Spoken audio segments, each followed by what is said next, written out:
A little girl finds a millionaire left for dead, becoming food for vultures, but what she does next is shocking.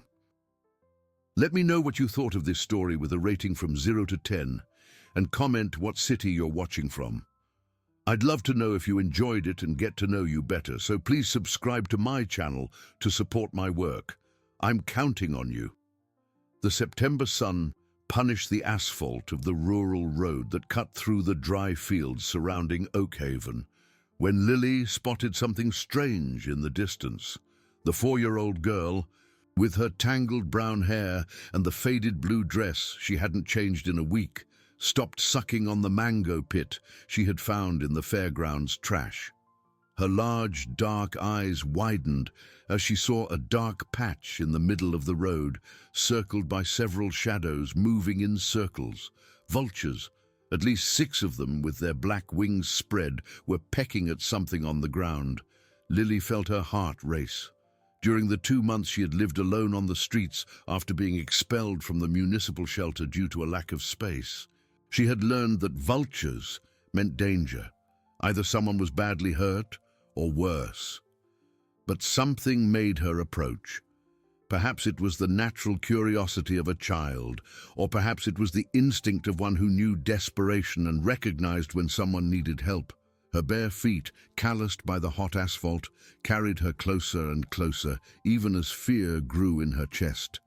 It was then that she saw it. A man in an expensive grey suit was lying face down on the asphalt, motionless. His greying hair was sweaty and stuck to his forehead, and the vultures were pecking at his back with growing interest. The man wore gleaming dress shoes and a gold watch on his wrist that shone under the merciless sun. She screamed at them to get out, to go away, picking up stones from the roadside and throwing them at the birds. She yelled for them to leave him in peace. The vultures protested with guttural sounds, but reluctantly moved away, perching on nearby fences to watch the scene. Lily knelt beside the man, her little heart pounding. She was afraid to touch him, but she needed to know if he was alive. She called out, asking if he was okay. She put her ear to his face and heard a faint, almost imperceptible breath. He was alive, but he seemed very unwell. Lily looked around desperately. There were no houses nearby, no cars passing, just dry cornfields and a cloudless blue sky. What would her mother have done? Before disappearing 2 years ago, Sarah always told Lily that when someone was hurt, they needed shade and water.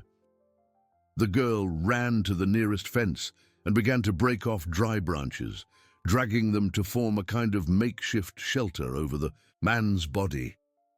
It was difficult.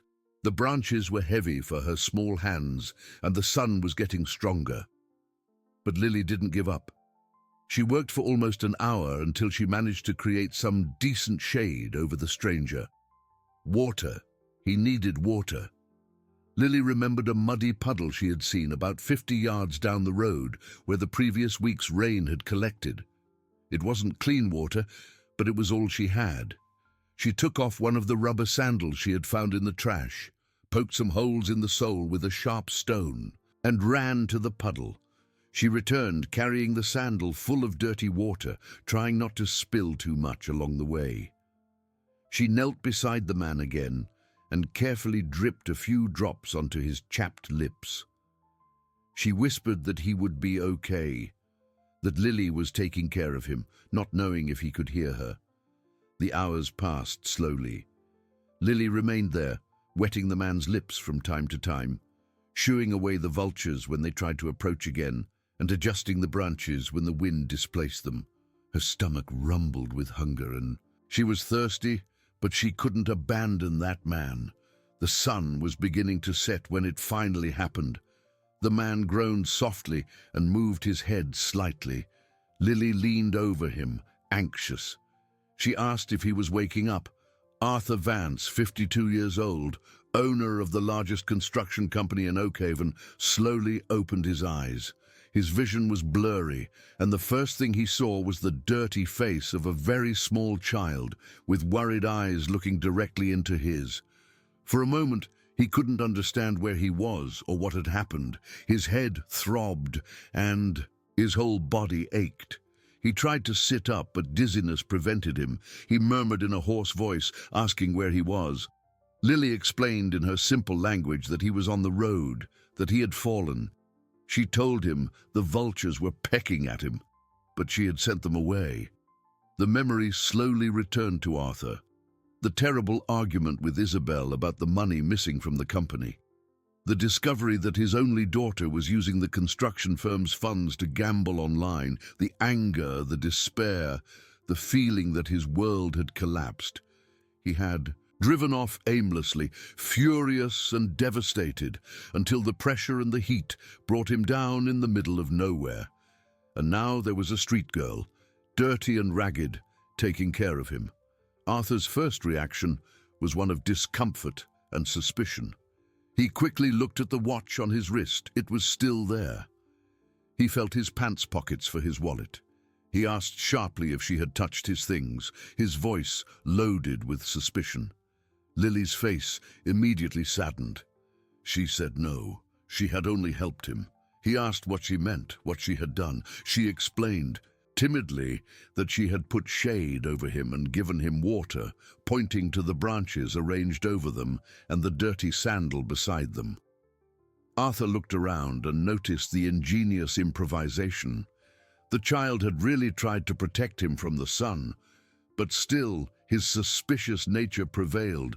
He told her it was fine, but to get out of there, to go away, gesturing for her to leave. He didn't need her help. Lily recoiled as if she had been slapped. Tears began to stream down her dirty cheeks. She murmured that she just wanted to help. He told her again to leave, yelling at her to go. The girl slowly got up, picked up her makeshift sandal, and started to walk away down the road. But she didn't go far. She hid behind a small bush about 20 yards away and continued to watch. It took Arthur almost half an hour to get to his feet completely. His legs were shaking, and he still felt dizzy, but he managed to walk to his car, a black BMW parked on the shoulder with the door open. Only then did he notice he had lost his keys. He searched, everywhere, getting more and more nervous. The sun had already set, and darkness was falling quickly. It was then that he realized the girl was still there, watching him from a distance. He yelled out to her, asking if she had seen his keys. Lily hesitated before approaching again. She was afraid of being yelled at again, but she wanted to help. She had seen the shiny keys fall when he fainted and knew exactly where they were. She walked to a small depression in the asphalt where the keys had rolled and picked them up. She handed them to Arthur without a word, her big eyes still welling with tears. He mumbled a thank you, embarrassed. Lily just nodded and started to walk away again. Arthur got in the car and started the engine, but before he left, he looked in the rearview mirror. The girl was walking slowly down the dark road, alone, with no apparent direction. Something strange happened in his chest, a pang of something he hadn't felt in a long time. Guilt, perhaps, or remorse. But he shook his head, annoyed with himself, and accelerated towards the city, leaving Lily behind in the dark night. The next morning brought a stuffy heat that promised another suffocating day in Oakhaven.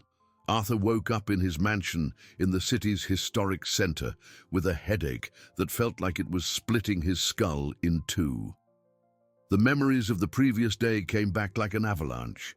Fainting on the road, the dirty girl who had helped him, and especially his rude reaction to a child who had only tried to protect him.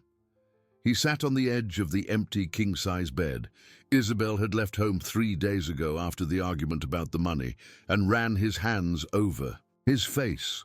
40 years building a reputation as a serious and successful man, and now he felt more lost than ever. He showered, put on another immaculate suit, and went down to the kitchen.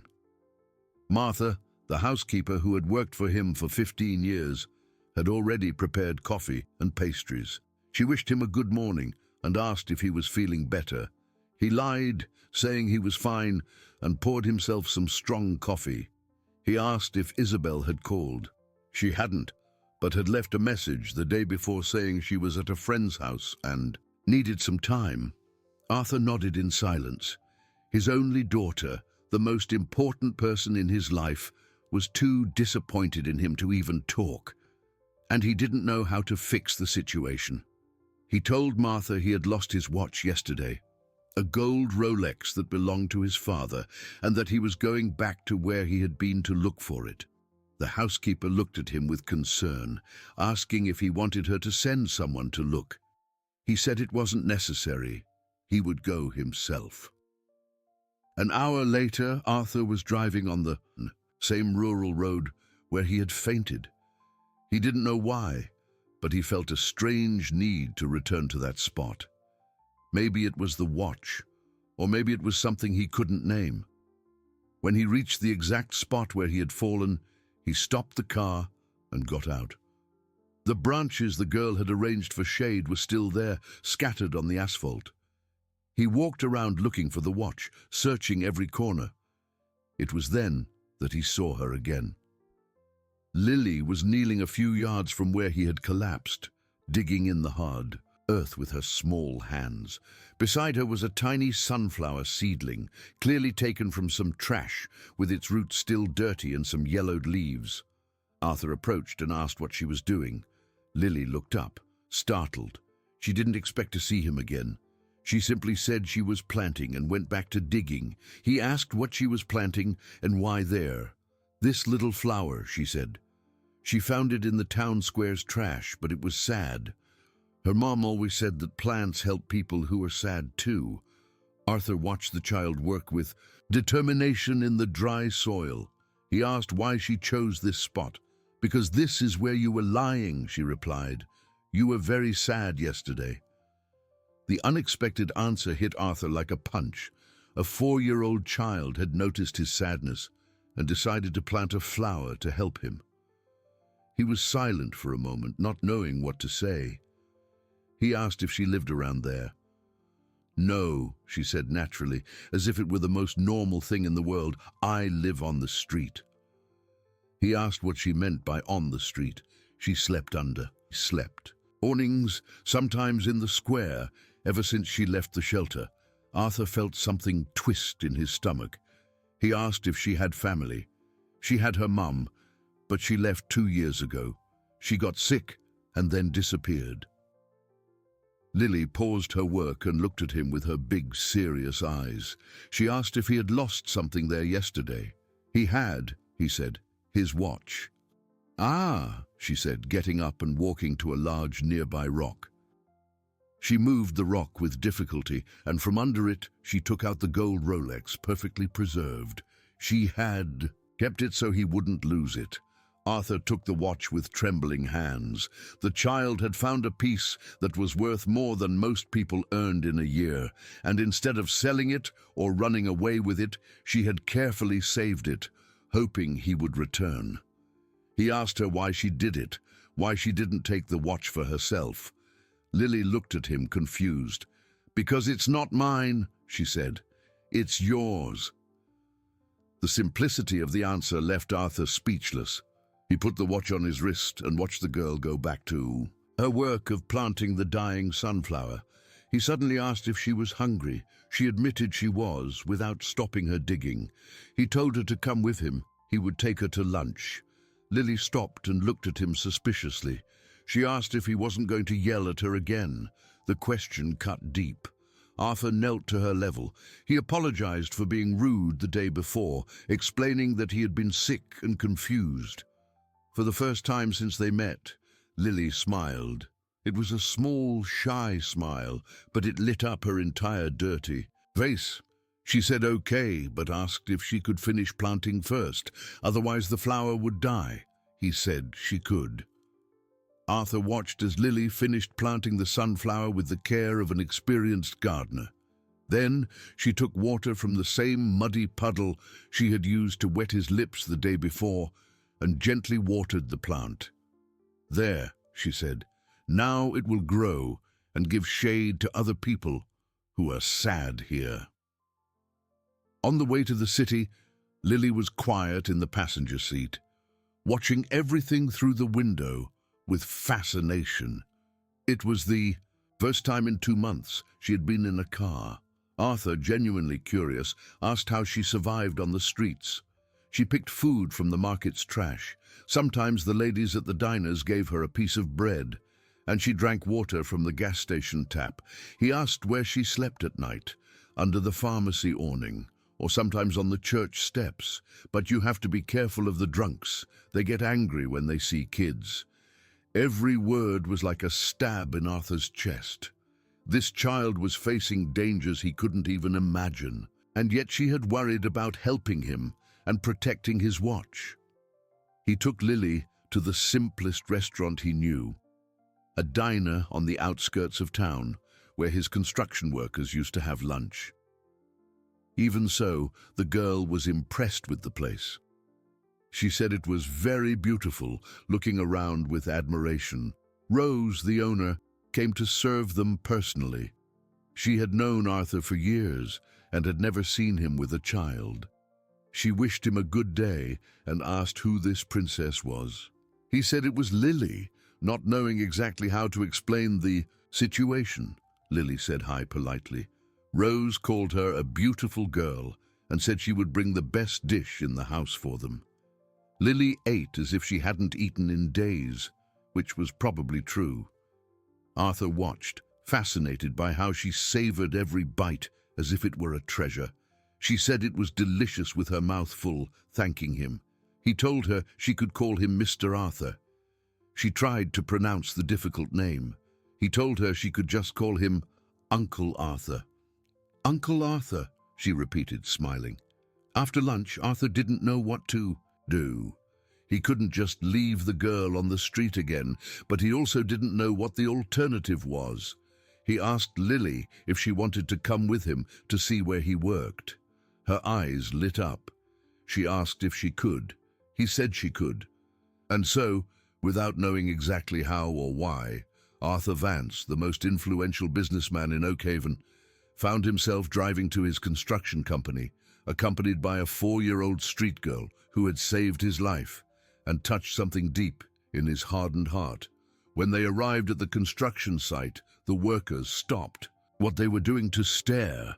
They had never seen their boss arrive with a child, much less one who was visibly needy. George Evans, the 45-year-old foreman, approached curiously. He was a tall, strong man with hands calloused by decades of hard work, but his eyes were kind. He greeted his boss and asked if everything was all right.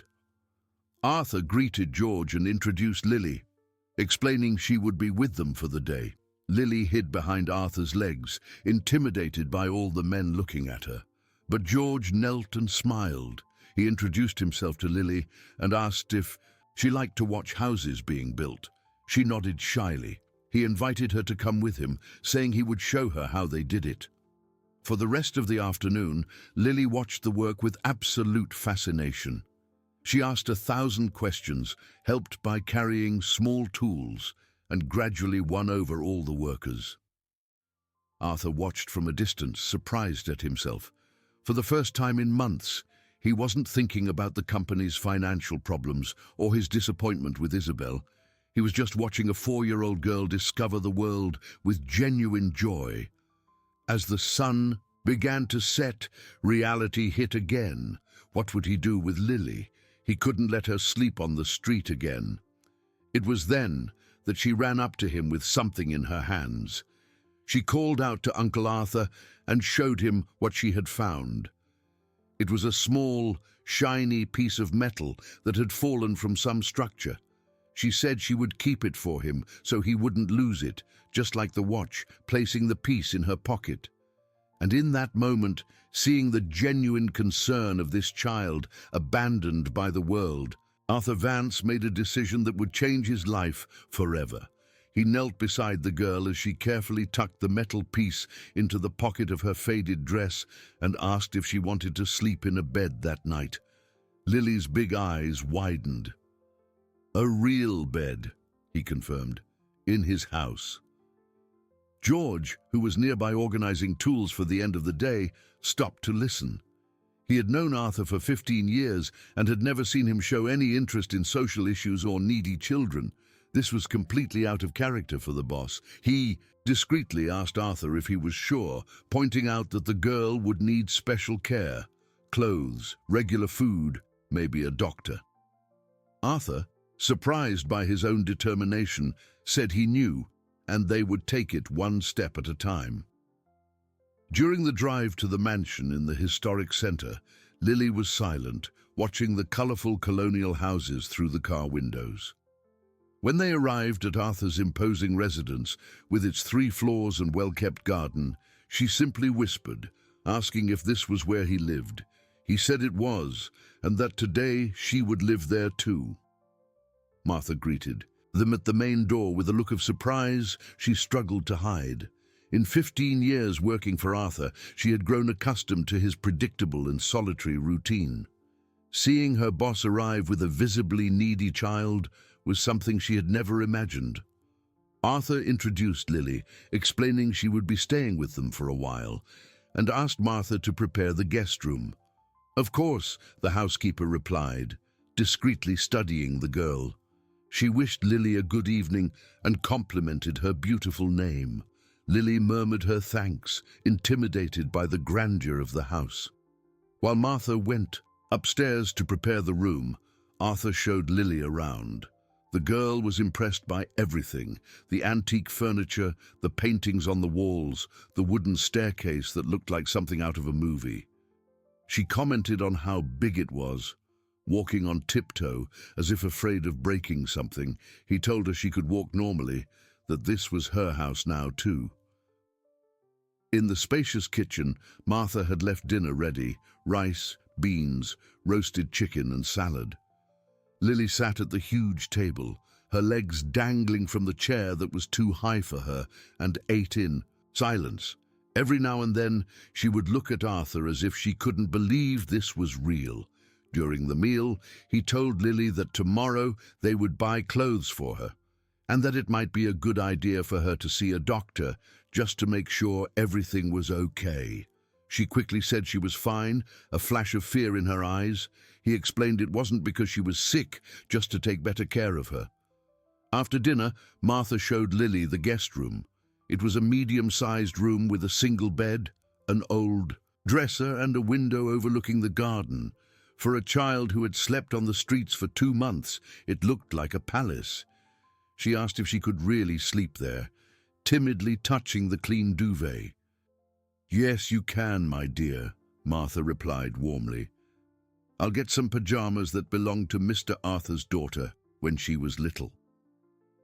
When she was left alone in the room, Lily sat on the edge of the bed and took the piece of metal she had found at the construction site out of her pocket. She held it against her chest as if it were a protective talisman and whispered a prayer her mother had taught her before she disappeared. That same night, on the other side of town, Isabel Vance was sitting on the porch of her friend Jessica's house, trying to process the recent events. At 28, she had always been Arthur's perfect daughter, a business school graduate, working in the family company, maintaining the appearance of a successful heiress. But in the last 6 months, something had drastically changed in her life.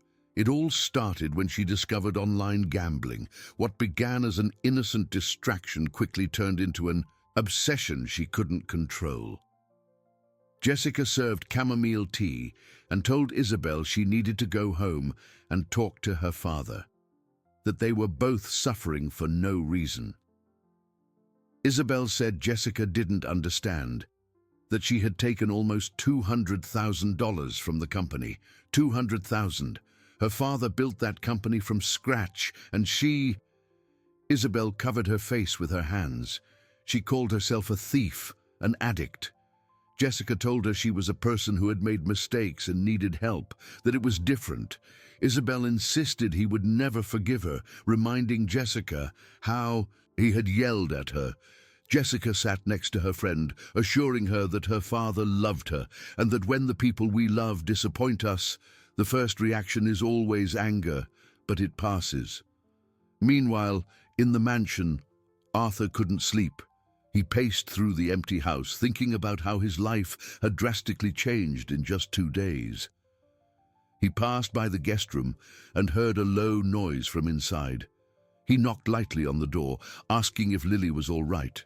He asked if he could come in. She said he could. The girl was curled up in bed, trembling slightly. She confessed she was scared. Scared of what, he asked. She was scared he would change his mind and send her away in the morning. Arthur's heart ached. He sat on the edge of the bed. He told her to look at him, that he wouldn't send her away, that she was safe there. She asked him to promise. He promised. The girl relaxed a little but still seemed anxious. She asked if she could ask him something. He said she could. She asked why he was sad. He had a nice house, a nice car, good food. But yesterday, he was very sad on the road. The unexpected question caught Arthur off guard. How could he explain to a 4-year-old about disappointment, about discovering that the most important person in his life had lied and stolen? How to talk about the emptiness he felt since Isabel had left home? He finally said that sometimes people get sad even when they have nice things, because the most important things aren't the ones you can buy. Like what? She asked.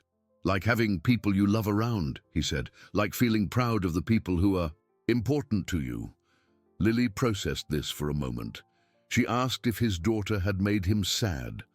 Arthur was surprised by the girl's perception. He asked how she knew he had a daughter. Martha had mentioned her pajamas, and there was a photo of her in the living room. It was true, he admitted. She had made him sad. She asked if his daughter had gone away like her mom. Not exactly, he said. She just did things that hurt him. Lily sat up in bed and took Arthur's large hand with her small ones. My mom always said that when you really love someone, you forgive them even when it hurts a lot. The child's simplicity and wisdom left Arthur speechless. Here was a 4-year-old girl who had lost everything and still spoke of love and forgiveness with a naturalness that he, at 52, had long lost. He told her she was very smart. My mum used to say that too, she said. He asked her to tell him more about her mother. Lily brightened up. She was very beautiful and smelled like flowers. She worked on a construction site like his, but in a city far away. She always said she would come back for her one day in a big house with a garden. The girl looked around the room. Maybe she knew I was going to live in a house like this. He asked for her name. Sarah. Sarah Santos. Arthur frowned. The name sounded familiar, but he couldn't place it. He asked if she knew why she left. She got very sick, coughed up blood, and was very weak. One day, the men from the shelter came to get her and said her mother had gone away forever. The conversation was interrupted by the sound of the phone ringing downstairs. Arthur looked at the clock. It was almost 11 at night. Who would call at this hour? He told Lily to stay there. He'd be right back. He went down quickly and answered the phone in the living room. Hello? It was Isabel's voice, hesitant and tearful. Dad, she said, I need to talk to you. Arthur's chest tightened. He asked where she was. At Jessica's house. She knew he was angry with her, and she understood. But she needed to tell him something important, about the money, about why she started gambling. Arthur told her to come home so they could talk there. She couldn't, not now, but could she come tomorrow morning? There was something he needed to know, something about a person he might remember. What person, he asked. Sarah Santos. Arthur's blood ran cold, the same name Lily had just mentioned. He asked how she knew that name. Tomorrow, Dad. I'll explain everything tomorrow. And Dad, I'm sorry for everything. The line went dead, leaving Arthur holding the phone with trembling hands, looking up at the ceiling where a 4-year-old girl was sleeping, unaware that her mother's name had just connected two worlds he never imagined were linked. The night passed slowly for Arthur, who stayed awake until dawn, trying to understand how the name Sarah Santos could be connected to both Lily's mother and Isabel's problems. He mentally reviewed all the employees he had fired in recent years, all the conflicts, all the situations that could explain the disturbing coincidence. Lily woke up early, even before the sun had fully risen. She was used to waking up with the first city noises when she slept on the streets. She silently went down the stairs and found Martha already in the kitchen preparing breakfast. Martha wished her good morning and asked if she had slept well. She had, she said. It was the best bed she had ever slept in. The housekeeper smiled, touched by the girl's simplicity. She suggested a nice bath before breakfast and said she had set out clean clothes for her. Half an hour later, Lily came down transformed. The bath had revealed an even more beautiful child than she appeared. Her brown hair, now clean, shone in the morning light, and the pink pajamas that had belonged to a young Isabel fit her thin body perfectly. Arthur barely recognized her when she appeared in the kitchen. He exclaimed how beautiful she looked. The girl did a little twirl, proud. She said Martha told her the pajamas belonged to his daughter when she was little like her. They did, he confirmed. Isabel loved that pink color. She asked if Isabel was pretty like her when she was little. She was very pretty, he said, and still is. She asked where she was now. Arthur hesitated. She was at a friend's house, but maybe she would visit today. During breakfast, Lily ate with the appetite of someone who finally felt safe. She asked questions about everything: why the strawberry jam was sweet, how the toaster worked, if the garden flowers had names. Arthur answered patiently, surprised by the girl's insatiable curiosity. She asked if they could go see the men working again today. They could, he said, but first they were going to buy her clothes. New clothes just for her? Just for her. Lily's eyes filled with happy tears. She had never had new clothes, always wearing what others no longer wanted.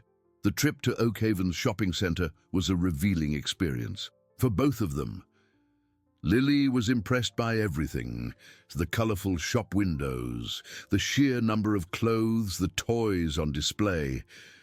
Arthur, in turn, was discovering the pleasure of watching a child discover the world. He told her she could choose whatever she wanted in the children's clothing store. Lily walked among the racks as if in a museum, gently touching the fabrics. She chose simple pieces: 2 dresses, 1 blue and 1 yellow, 2 blouses, 2 skirts, underwear, and a pair of sandals. She politely refused when Arthur suggested buying more. It was already more than enough. She said she didn't want to be greedy. At the pharmacy, while Arthur bought children's vitamins and other items Martha had suggested, Lily was enchanted by a small cloth doll on sale in the window. She murmured that it was pretty. Observing the toy through the glass, he asked if she wanted it. She didn't need it, she said. She had already received so much. He asked her directly if she wanted the doll. She confessed quietly that she did. Then they would take it, he said. When they left the pharmacy, Lily hugged the doll to her chest with an expression of pure happiness. She wondered what she would name it. Whatever you want, he told her. I'll call her Hope, she decided, because she was the one who brought you to me. The answer touched Arthur deeply. This child, who had been through so much, could still see hope in the world. On the way to the construction site, Lily talked incessantly about her plans, helping George and the other workers, planting more flowers in the house's garden, teaching Hope to talk. Arthur listened in silence, marveling at the resilience of a child's mind. When they arrived at the construction site, the workers greeted Lily with genuine affection. It was impressive how a child had managed to win over rough men in just 1 day. George exclaimed how beautiful she looked today, bending down to greet her. She showed him her doll, Hope, which Uncle Arthur had bought for her. He said it was a beautiful name, just like her. While Lily played with the workers, showing off her new doll and helping with small tasks, Arthur isolated himself in the site office. He couldn't stop thinking about Isabel's phone call and the name Sarah Santos. It was then that he decided to make some calls. He started with the company archives, asking the secretary to check for employee records with that name. Then he called some business colleagues, discreetly asking if they knew anyone named Sarah Santos. The third call yielded results. Paul Harrison, owner of a smaller construction company in the next town, remembered the name. Sarah Santos. Yes, he remembered. She worked there about 4 years ago, a good employee, very dedicated. He asked why Arthur was asking. Just curiosity, Arthur replied. Does she still work for you? No, she left when she got pregnant. Later, he heard she had some health problems. A sad thing. He heard she passed away a few months ago. Arthur's blood ran cold. Passed away? That's what he was told. She left a little daughter, poor thing. He didn't know what happened to the child. Arthur hung up the phone with trembling hands. The pieces of the puzzle were starting to fit together in a disturbing way. Sarah Santos had worked in construction, had a daughter, had died recently, and now that daughter was in his house. But what did that have to do with Isabel? He left the office and looked for Lily. He found her sitting in the shade of a pile of bricks, telling a story to her doll, while George worked nearby, keeping an eye on her. He asked George if he could speak with him for a minute. The two men moved to a private area. He asked George if he had ever heard of a woman named Sarah Santos. The foreman's face changed immediately. He grew pale and looked away. He asked why the boss was asking that question. Just answer, he insisted. Did you know her? George was silent for a long moment, clearly uncomfortable. He knew her, yes. From where? She worked on your site 5 years ago, at the housing project we built in the Santana neighborhood. Arthur felt as if he'd been punched. Sarah worked for me? She did, George confirmed. She was an administrative assistant, a good employee, never caused any trouble. And what happened to her?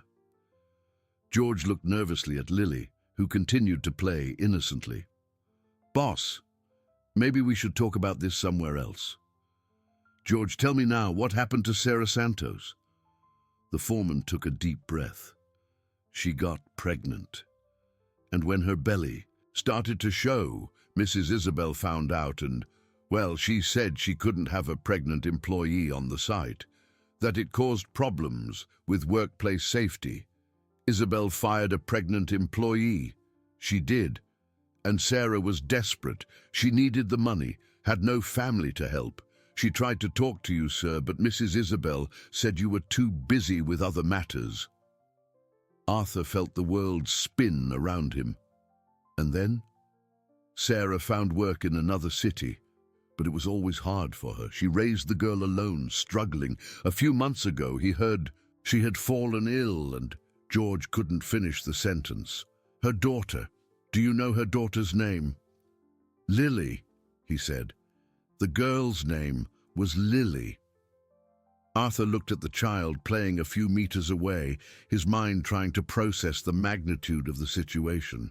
Lily was the daughter of his former employee, an employee who had been fired by his own daughter while pregnant.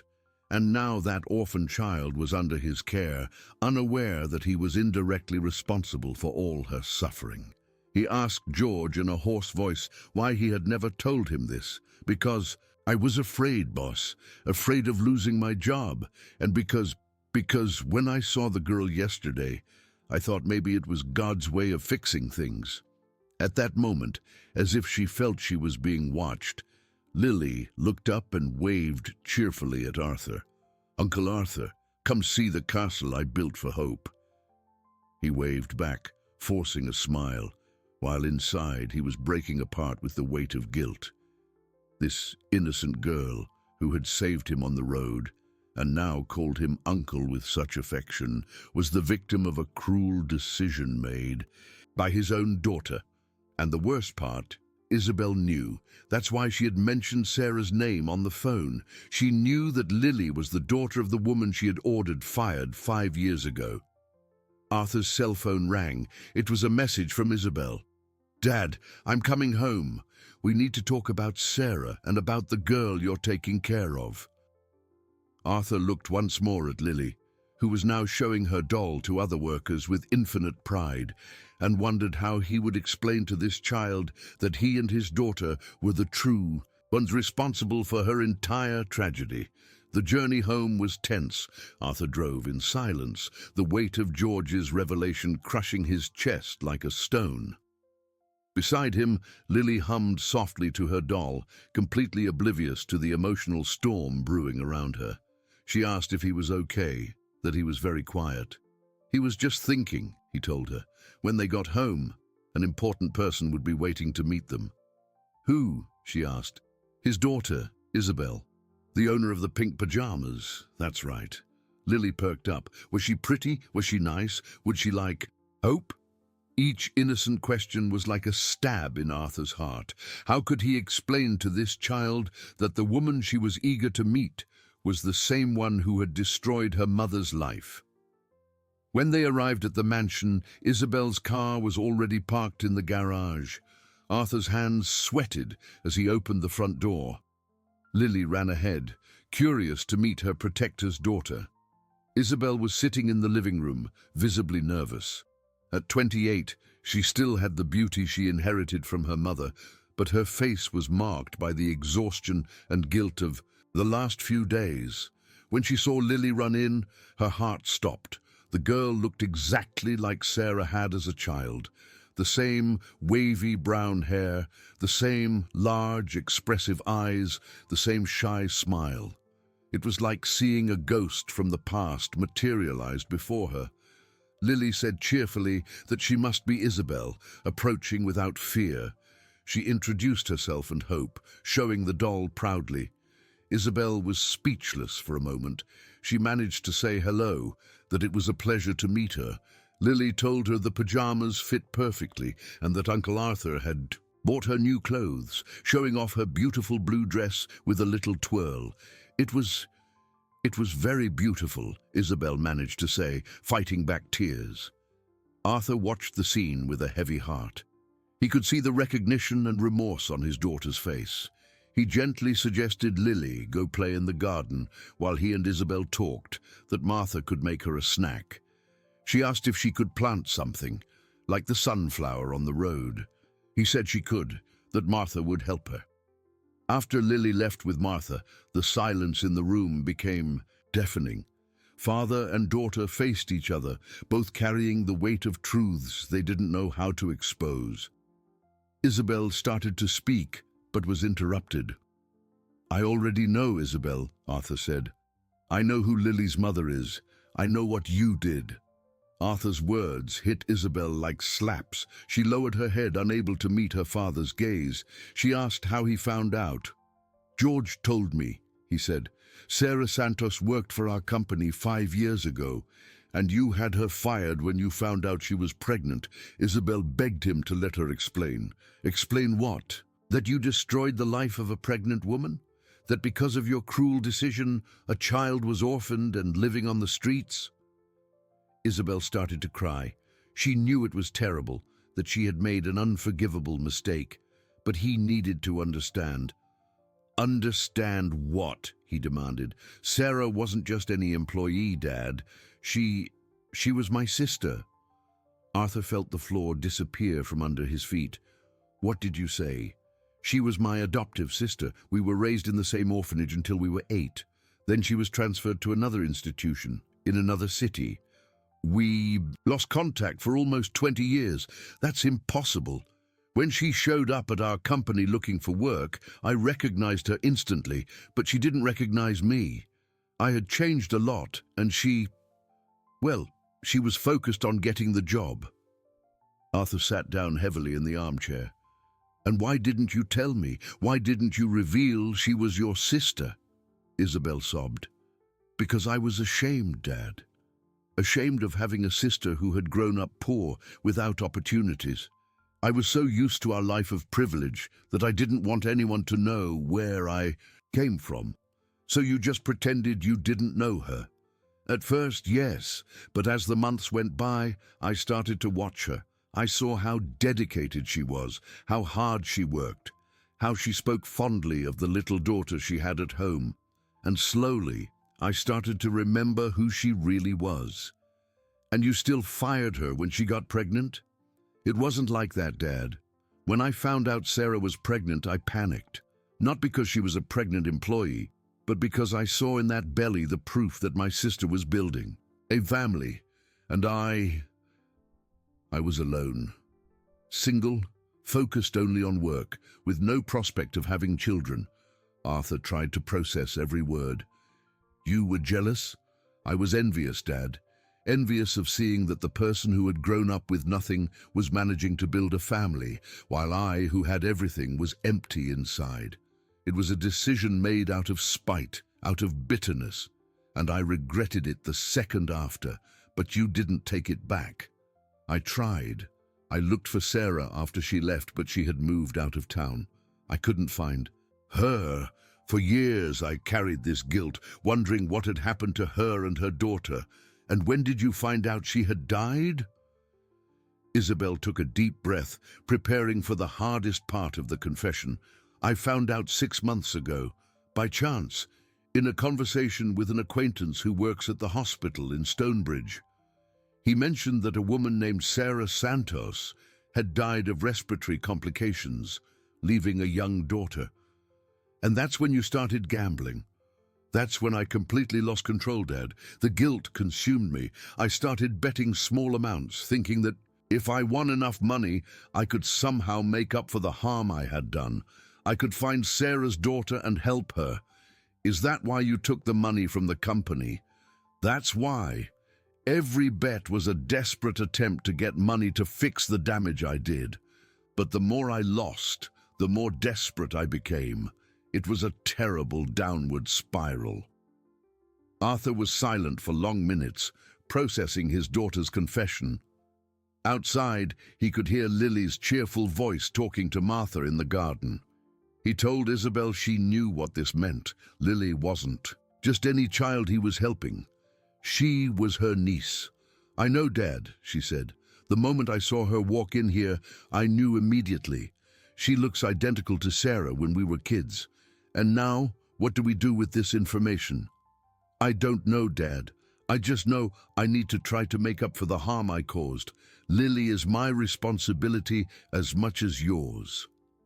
At that moment, Lily appeared at the living room door, her hands dirty with soil and a radiant smile on her face. She called out to them to come and see that she had planted sunflower seeds in the garden, and Martha said they would grow tall. The two adults looked at the girl playing innocently, unaware that she was standing before the woman who had drastically changed the course of her life. Isabel stood up and knelt at Lily's level. She asked if she could ask her something. You can, Lily said. Your mother, was she very affectionate with you? She was the most affectionate mother in the world. She told me stories, sang me to sleep, and always said that one day we would live in a house with a big garden. Lily looked around the luxurious room. I think she knew this would happen. Isabel could no longer hold back and began to cry openly. Lily, with her childlike sensitivity, immediately became concerned. She asked why she was crying, if she had said something wrong. No, my dear, you did nothing wrong. It's me.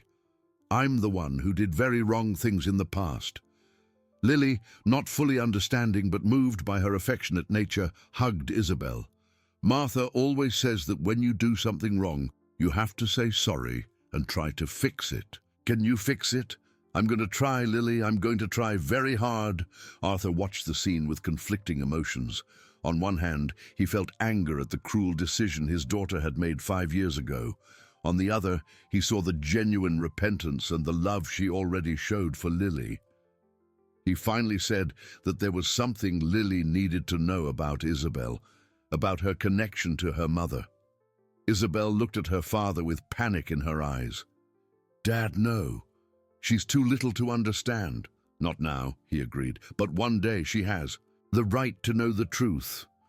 Lily looked from one to the other, realizing something important was being discussed. She asked what it was she needed to know. Arthur knelt beside Isabel, and both were at the girl's level. He explained that sometimes adults make mistakes that hurt other people without meaning to. And when that happens, the only thing we can do is try to fix it and take better care of the people we love. Like my mum did with me? He asked. Exactly. And now he and Isabel wanted to take care of her in the best way possible. That's what her mother would have wanted. Lily smiled and hugged both adults at the same time. So now I have two parents, and you'll take care of me forever? Arthur and Isabel looked at each other over the girl's head. Both knew that this was a promise that would change their lives forever, but they also knew it was the only way to begin to atone for the mistakes of the past. Yes, Lily, Arthur said, forever. But as he hugged the girl, he couldn't help but wonder what other painful truths might still come to light, and whether the happiness Lily showed at that moment would withstand the revelations that were yet to come. The days following the revelation brought a new and delicate routine to Arthur's house. Isabel had moved back home, but the cohabitation between father and daughter was fraught with unresolved tension. They both tried to maintain a harmonious environment in Lily's presence, but their conversations were brief and formal. Lily, with her childlike sensitivity, noticed that something was different, but her natural joy in having a family prevented her from questioning too much. She had quickly adapted to Isabel's presence, treating her with the spontaneous affection she showed to everyone who welcomed her. She had started calling her Isa and asked if she could teach her to draw like the paintings in the living room. Of course, Isabel would reply, trying to hide her emotion whenever the girl addressed her so naturally. It was a Wednesday in October when things began to get complicated. Arthur was in his office dealing with company problems when he received a call that would change everything again. He identified himself as Arthur Vance. The caller was Diana Smith, a social worker from the county. She needed to schedule a visit to verify the situation of a minor reported to be under his care. Arthur's blood ran cold. He asked what she meant. They had received an anonymous tip that a street child was living irregularly at his residence. It was standard procedure to investigate such cases, an anonymous tip. Yes, sir. The visit would be tomorrow at 2 in the afternoon. He needed to be present, as well as the child and anyone responsible for her. Arthur hung up the phone with trembling hands. Who could have filed a complaint about Lily, and what would happen if they found out he had no legal custody of the girl? He rushed home and found Isabel playing with Lily in the garden, teaching her to plant rose seedlings. The scene was so touching that for a moment he hesitated to spoil that moment of peace. He told Isabel he needed to speak with her urgently. Lily yelled out to him and ran to hug him, showing him how Isa was teaching her to make a garden just like her mum's. "That's wonderful, my dear," he said. "Can you two continue playing? Isabel and I need to talk about adult things." She asked if she could finish planting this little rose. "Yes, you can." In the home office, Arthur told Isabel about the call, and she immediately paled. "Dad, this is serious. If they find out we don't have legal custody of Lily, they could take her away," Arthur completed. "But who would file a complaint? Who knows she's here? The construction workers, Martha, some neighbors who might have seen her coming and going, or someone who wants to harm us." That night, after Lily was asleep, father and daughter stayed up late, researching custody and adoption processes. The bureaucracy was complex, and without the right documents, Lily's situation was extremely vulnerable. "There's something else, Dad," Isabel said hesitantly. "Something I didn't tell you about the gambling." "What now?" "I wasn't just betting out of guilt. In the last few weeks before everything exploded, I received some strange calls." "What kind of calls?" "From people who knew about my gambling debts. They said that if I didn't pay what I owed, they would They would cause problems for the family. Arthur stood up abruptly. Isabel, are you involved with loan sharks? Not exactly loan sharks. They were people connected to the online gaming platform. But when the debts grew too large, they started to pressure me. And you think they might have filed the complaint about Lily? It's possible. They know where we live. They know our routine. If they found out we're caring for a child without legal documentation, they could use that as leverage, Arthur completed, feeling a cold anger rise in his chest. Isabel apologized, saying she knew she had ruined everything. First Sarah, now this. Now is not the time for apologies, Isabel. We need to protect Lily. The next morning, as they awaited the social worker's visit, the house was tense. Martha had cleaned everything obsessively. Arthur had put on his best suit, and Isabel tried to appear calm while playing with Lily in the living room. The girl asked why everyone was different today, noticing the heavy atmosphere. We're having an important visitor, Arthur explained, a lady who works to help children. Like me, exactly like you. Will she like to meet Hope? Lily asked, hugging her doll. I'm sure she will. At 2 o'clock sharp, the doorbell rang. Diana Smith, the social worker, was a woman in her 40s, serious, but not intimidating. She carried a folder of documents and had the trained eye of someone who had seen many complicated cases. She introduced herself. Arthur introduced himself and his daughter, Isabel. She asked where the child was. Lily is in the living room, I'll call her. When Lily appeared, shyly hiding behind Arthur, Diana knelt to her level. She introduced herself and asked if she could ask her a few questions. Lily said she could, holding tightly to Arthur's hand. For the next hour, Diana asked questions about Lily's routine, how she came to Arthur's house, if she was happy, if she was afraid of anything. The girl answered with childlike honesty, telling about how she had saved Arthur on the road, her new clothes, hope, and how she liked to plant flowers. Diana asked if she felt this was her home now. Yes, it is. Uncle Arthur and Isa take very good care of me, and Martha makes the most delicious food in the world, the girl replied, referring to the housekeeper. Diana smiled for the first time since she arrived. It was obvious the child was well cared for and happy. Afterwards, she spoke privately with Arthur and Isabel about the legal situation.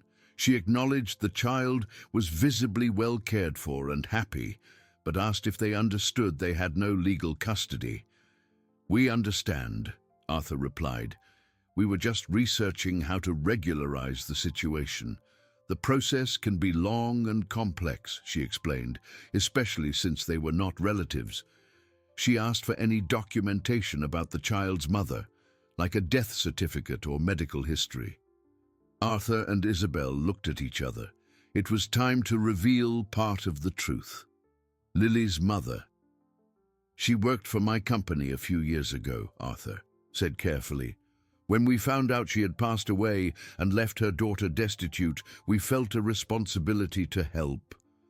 That's commendable, but the law requires specific procedures. I'll need to investigate the child's family history, check if there are any relatives who could claim custody. What if there are? Isabel asked, barely hiding the panic in her voice. It depends on the case.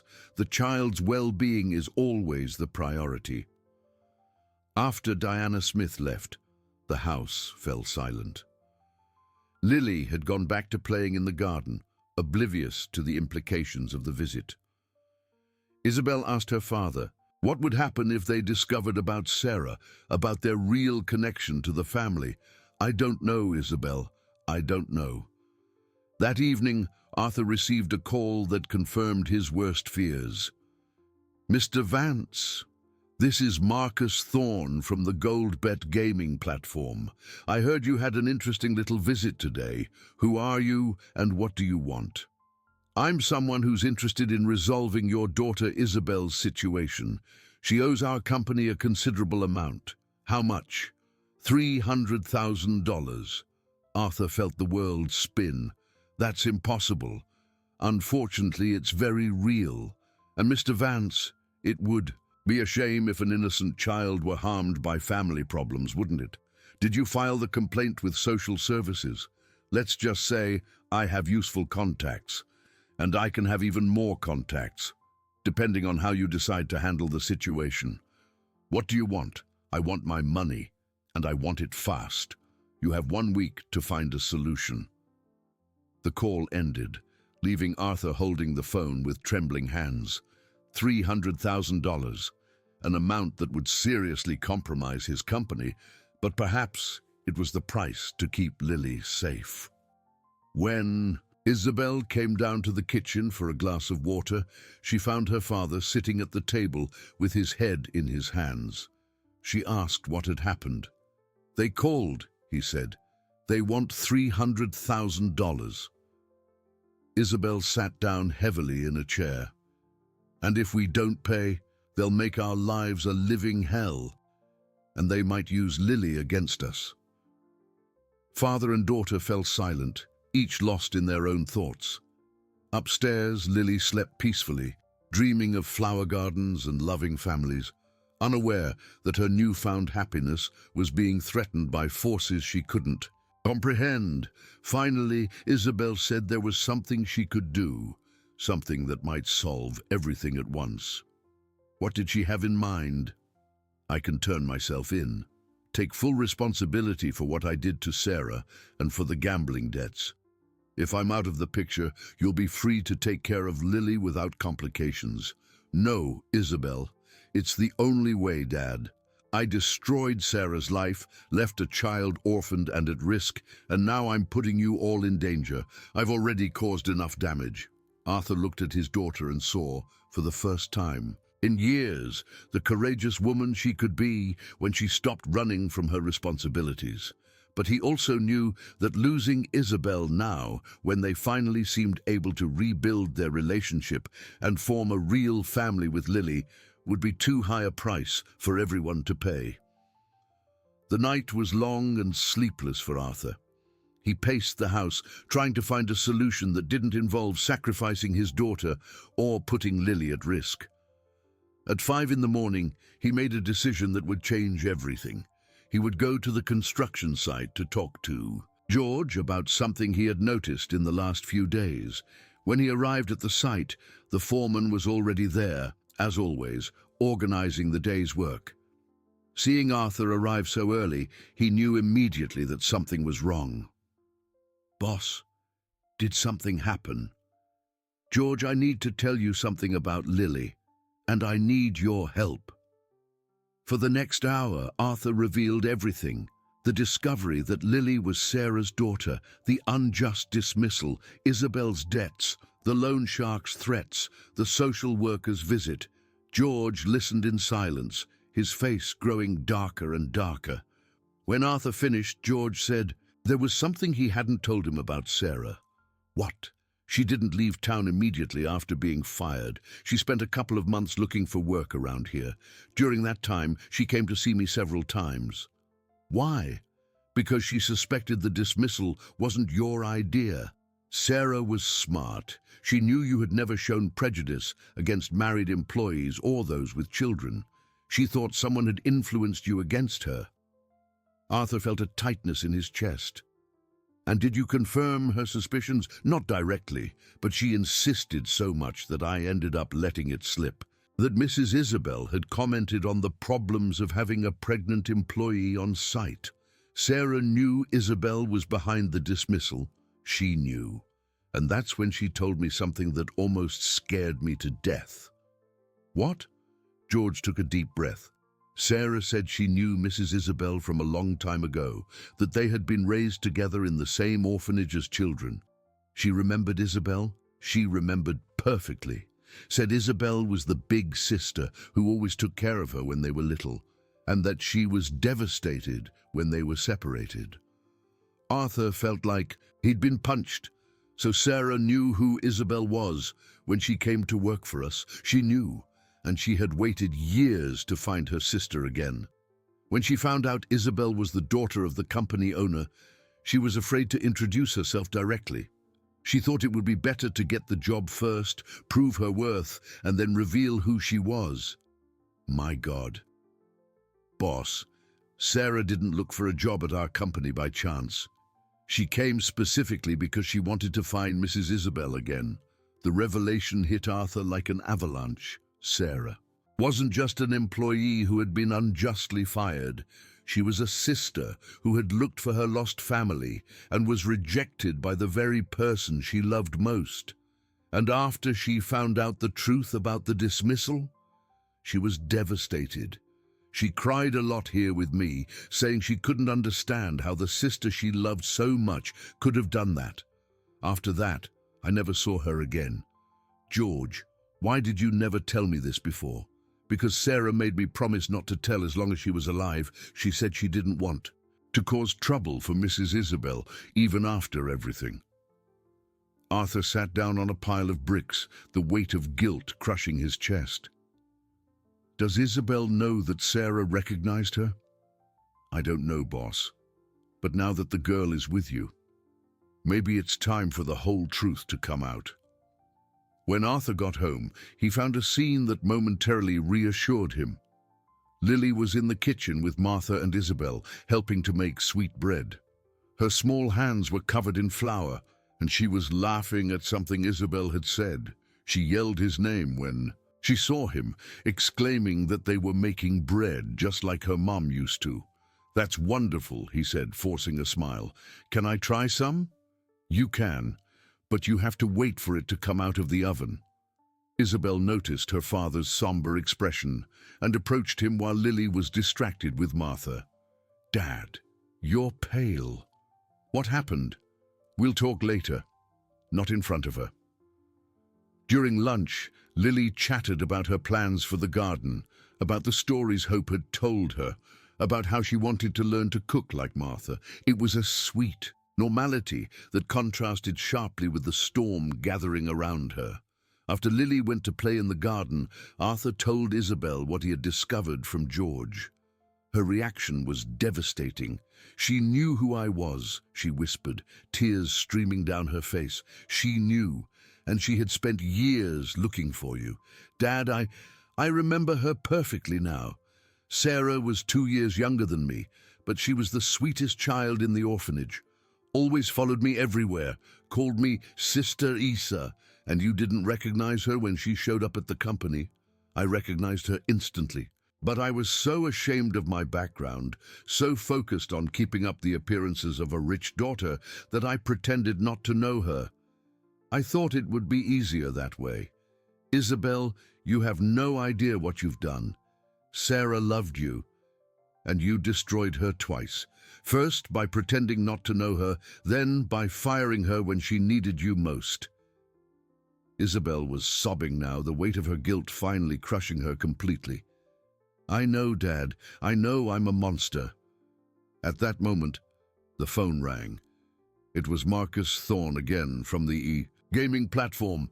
Mr. Vance, I hope you've thought about our conversation from yesterday. I'm arranging the money, Arthur lied. Good, but I want to make an additional proposal. What proposal? I heard you're having legal problems related to the child's custody. I can help with that. How? I have contacts in social services. I can make the investigation into the girl disappear from the files. She can stay with you without any bureaucratic problems. Arthur felt a deep disgust, but he asked, in exchange for what? Besides the 300,000 for the debt, I want another 200,000 for the favor. And I want your daughter to sign a contract promising never to report our company or talk about our collection methods again. This is blackmail. This is business, Mr. Vance. You keep the girl, we get our money, everyone wins. I need more time, 3 days.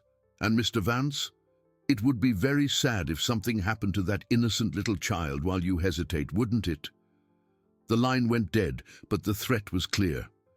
Arthur looked out the window and saw Lily playing happily with Hope, completely oblivious to the danger surrounding her. Isabel, who had heard part of the conversation, said they couldn't give in to blackmail. If they paid now, they would keep asking for more money forever, and if we don't pay, they could harm Lily. Then we have to find another solution. What solution, Isabel? They have contacts in social services. They know where we live. They know our routine. It was then that Martha, the housekeeper, appeared in the living room with a strange expression on her face. Mr. Arthur, sorry to interrupt, but there's someone at the gate who wants to speak with you. Who is it? An elderly lady. She said her name is Mrs. Eleanor and that she is Sarah Santos's grandmother. Arthur and Isabel looked at each other, shocked. A grandmother? Lily had living family. Dad, if she's really Sarah's grandmother. She has legal rights to Lily's custody, Arthur completed. Should I let her in? Martha asked. Arthur felt as if he were about to face his final judgment. If this woman was really Sarah's grandmother and wanted to take Lily, he would have no legal way to stop her. Even worse, after everything he had discovered about the past, maybe she had every right to be furious with the family that had destroyed her granddaughter's life. Let her in, he said, preparing for what could be the most difficult moment of his life. As they waited, Lily ran into the living room, hope in her arms. Uncle Arthur, Isa, there's a lady in the garden who looks like the grandmas in storybooks. She's very pretty. The girl's innocence, talking cheerfully about the person who could separate her from her new family, was like a stab in both their hearts. Isabel knelt at the girl's level and told her this lady had come to talk about important things, asking her to stay with them. I can. Hope wants to meet her too. And so, holding the doll that represented her hope for a better future, Lily waited innocently for the arrival of the woman who could change her life once more, unaware that this moment would decide not only her fate, but also whether the family she had learned to love could stay together in the face of the ghosts of the past that had finally come to collect their debts. Mrs. Eleanor Santos was a 73-year-old woman, small and frail in appearance, but with eyes that revealed an inner strength built by decades of hardship. She wore a simple floral cotton dress and carried an old leather bag in her trembling hands.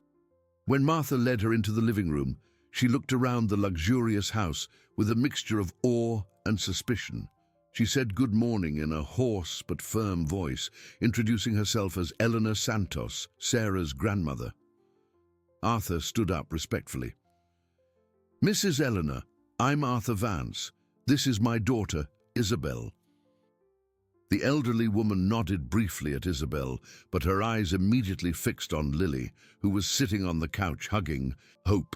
The transformation on her face was instantaneous. Her eyes filled with tears, and she put a hand to her chest. My goodness, she whispered. She looks just like Sarah when she was little. Lily looked at the lady with curiosity.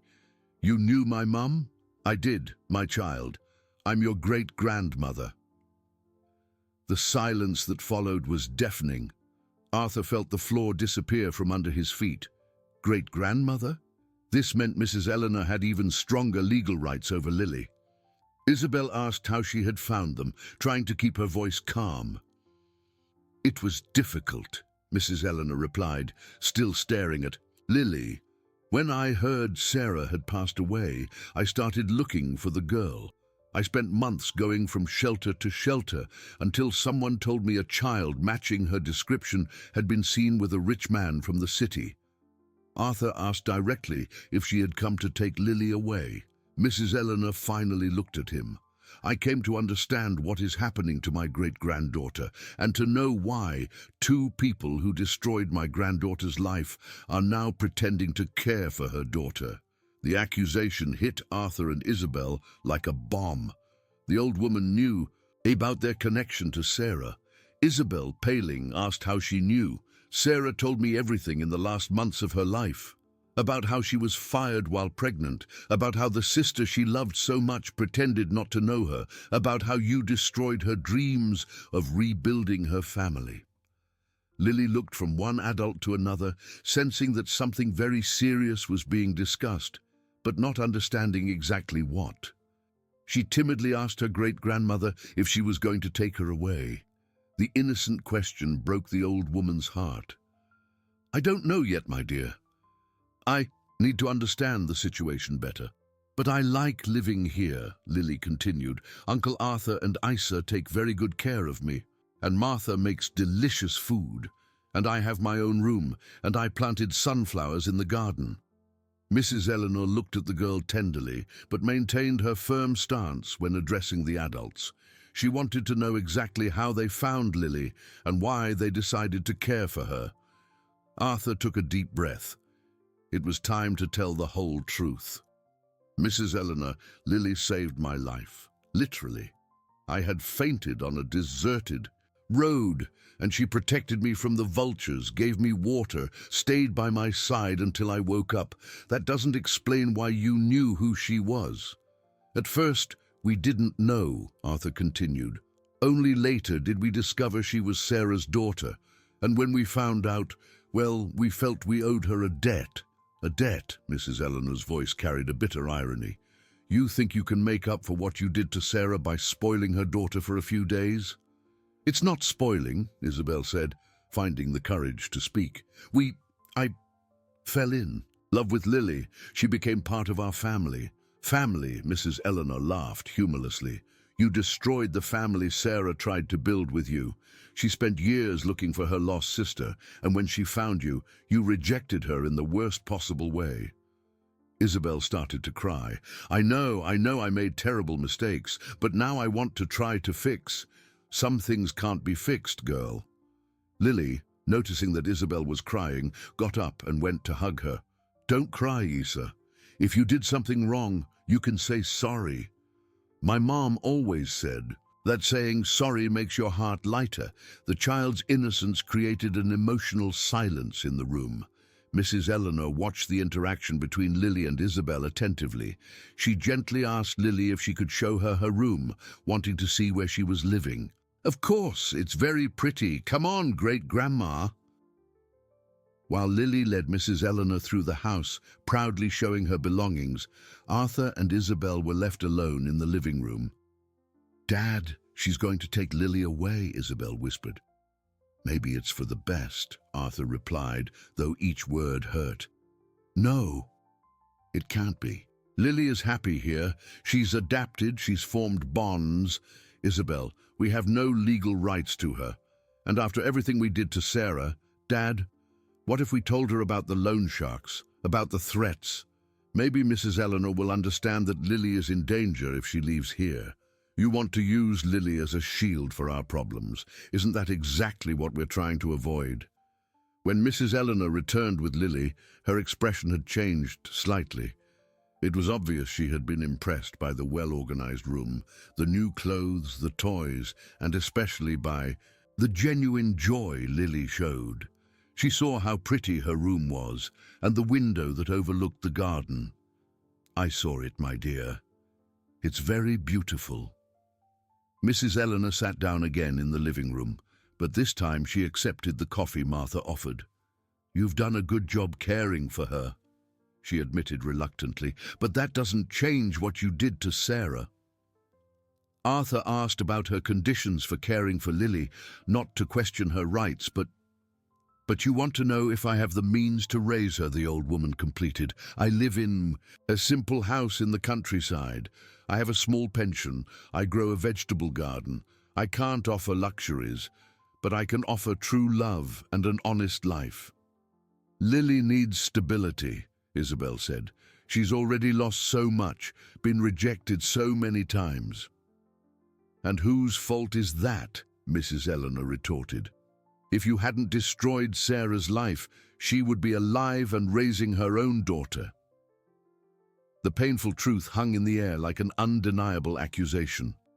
Lily, who had been listening quietly, asked if she could ask something. You can, my dear. Are you going to take me away because they did something bad to my mom? The child's direct question caught everyone off guard.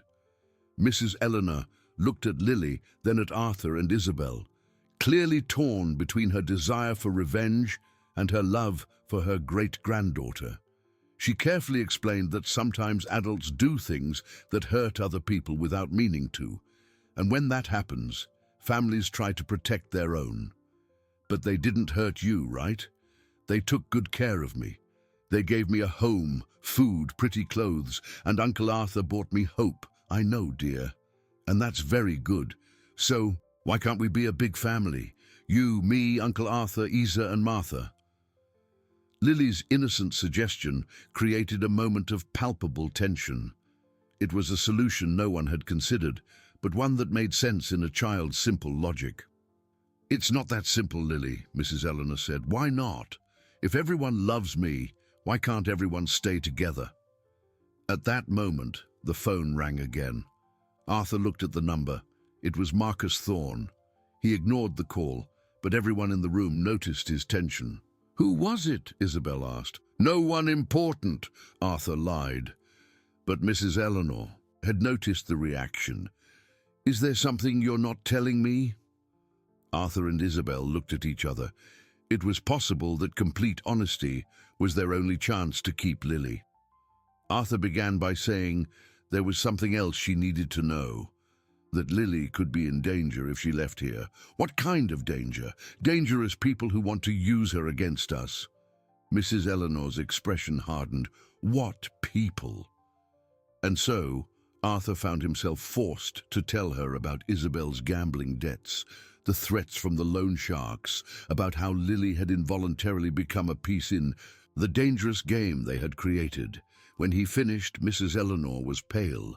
You put my great-granddaughter in danger because of your problems. It wasn't intentional, Isabel protested. We just wanted to protect her. Protect her?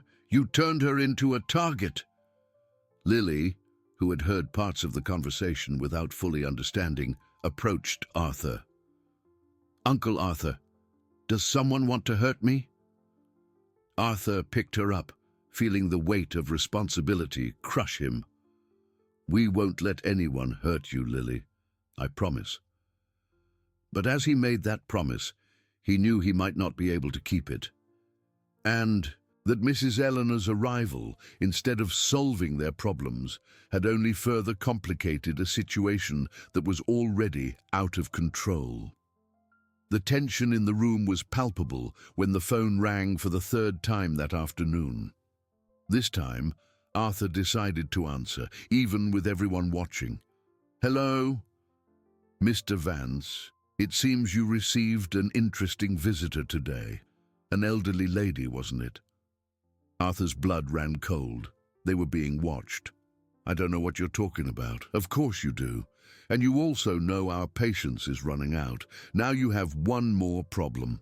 What if this elderly lady has some accident on her way home? Arthur looked at Mrs. Eleanor, who was watching the conversation with growing concern. You wouldn't dare. Mr. Vance, don't test us. We want our money, and we want it now. I already said I need more time. Time's up. You have until noon tomorrow. $500,000. If you don't have the money, we'll start solving the problem in other ways. The line went dead, leaving Arthur holding the phone with trembling hands. Mrs. Eleanor stood up from her chair, clearly alarmed. What was that? Who was threatening? Mrs. Eleanor, you need to leave here now, and you can't take Lily. What do you mean I can't take Lily? Because they'll come after you. These people are dangerous. They have no limits. Lily, who was playing with Hope in the corner of the room, approached the group of adults. Why is everyone talking so loud? Is someone angry? No, my dear, Mrs. Eleanor said, trying to calm her. The adults are just talking about important things. Mrs. Eleanor, Arthur insisted, you have to understand.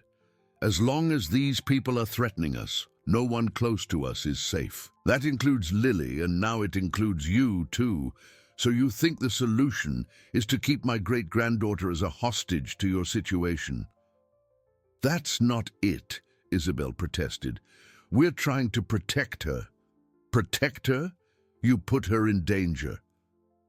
Lily started to get agitated with the rising tone of the discussion. Stop! Stop fighting! She yelled, starting to cry. I don't want anyone to fight! The child's reaction made everyone stop immediately. Isabel knelt beside her, trying to console her. I'm sorry, Lily. No one is fighting with you, but you're fighting with each other, and it's scaring me. Mrs. Eleanor watched the scene attentively. It was obvious that Lily had formed deep bonds with Arthur and Isabel, and separating a child who had already lost so much could be traumatic. "Very well," she said finally. "I'll stay here tonight. Tomorrow we'll decide what to do. Mrs. Eleanor, that could be dangerous for you." "Boy," she said, and for the first time her voice sounded motherly instead of accusatory. "I'm 73 years old and I've lived more than enough, but this girl has her whole life ahead of her. If you think she's safer here, then this is where I'll be too." That night, the house felt like a bunker. Arthur had locked all the doors and windows, and Martha had prepared the adjacent guest room for Mrs. Eleanor. Lily was ecstatic at the idea of having her great-grandmother sleeping near her. She asked her great-grandmother to tell her stories about her mom when she was little. "I can, my dear. Your mother was a very special child." While Mrs. Eleanor told stories to Lily, Arthur and Isabel gathered in the office to try to find a desperate solution. "Dad, we don't have $500,000 available without completely compromising the company. I know, but if we pay, they'll keep asking for more. That's how it works with loan sharks and blackmailers." "And what's the alternative, Isabel? Let them harm Lily? Mrs. Eleanor?" "There is an alternative," a voice said from behind them. It was Mrs. Eleanor, who had left Lily sleeping and come down to talk to them. "What alternative?" Arthur asked. "We hand the evidence over to the police." "What evidence? Did you record the threatening calls?" Arthur and Isabel looked at each other. "We didn't think of that." "Then, let's start now. The next time they call, record everything. And let's also document all the previous contacts you remember. Mrs. Eleanor, that could make the situation worse. They might retaliate. They might. But it could also end the problem for good." For the next 2 hours, the three adults worked together for the first time, chronologically documenting all interactions with Marcus Thorne and his organization. Mrs. Eleanor proved to be surprisingly astute in practical matters. "There's something else," she said when they finished. "Do you know where this gaming company's office is?" "No," Arthur admitted. "Everything was done online and by phone. Then tomorrow we'll find out. And we'll also find out who this Marcus Thorne is." "How?" "Boy, before I retired, I worked for 40 years as a secretary at the city courthouse. I know people who can help with investigations." It was almost midnight when the phone rang again. This time, Arthur was prepared. He had connected an old recorder to the device, following Mrs. Eleanor's instructions. "Mr. Vance, we hope you have our money ready." "I'm arranging it," Arthur replied, signaling for Isabel and Mrs. Eleanor to remain silent. "Good, and we also hope you've spoken with your visitor about the importance of her not meddling in affairs that are not her business. Leave the old lady out of this. That's up to you, Mr. Vance. Bring the money to the gas station on the highway, mile marker 15, at noon tomorrow. Come alone, and after that you'll leave our family in peace. This is just the first payment. There will be others." The line went dead, but the recording had captured everything. Mrs. Eleanor smiled for the first time since she arrived. "Perfect. Now we have evidence of extortion and threats, but what about tomorrow? They're expecting the money. Tomorrow we go to the meeting, but not with money." "What do you mean?"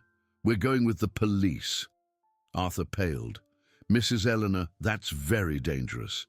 If it goes wrong, and if it goes right, you're free, and Lily can grow up in peace. And if it goes wrong, it could cost all of us our lives." "Boy," Mrs. Eleanor said firmly, "this girl already lost her mother because of the cowardice of adults. I won't let her lose anything else because of our lack of courage."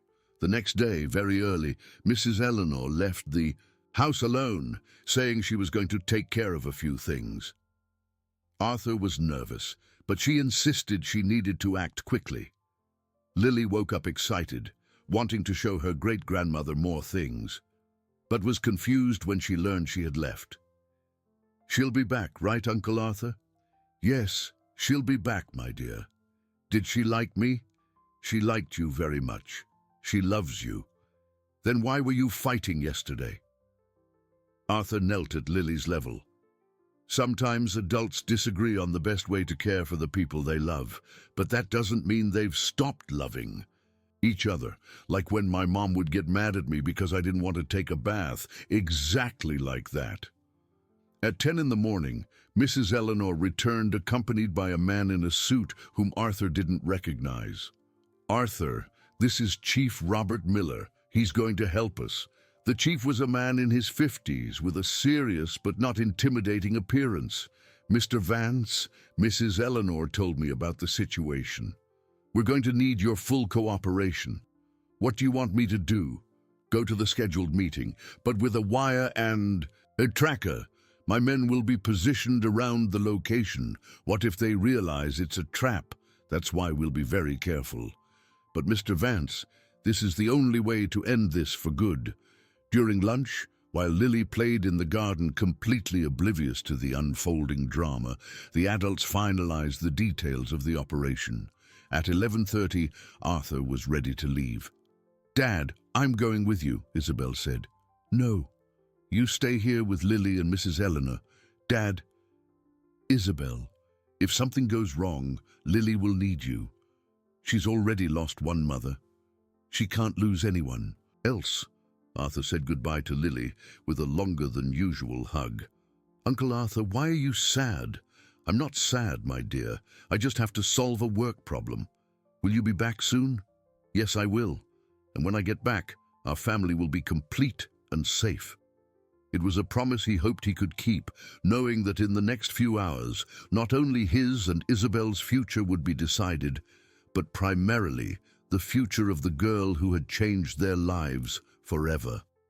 The gas station at mile marker 15 on the highway was an isolated spot, surrounded by pasture fields and a few sparse trees. Arthur arrived promptly at noon, driving slowly and watching every movement around him. The small transmitter that Chief Robert had taped to his shirt was almost imperceptible, but he could feel its weight as if it were a stone. There was only one other car at the station besides his, a black Civic with tinted windows parked near the convenience store. Arthur parked as instructed and waited. 3 men got out of the Civic. The one who appeared to be the leader was a thin man in his 40s with gelled hair and dark sunglasses.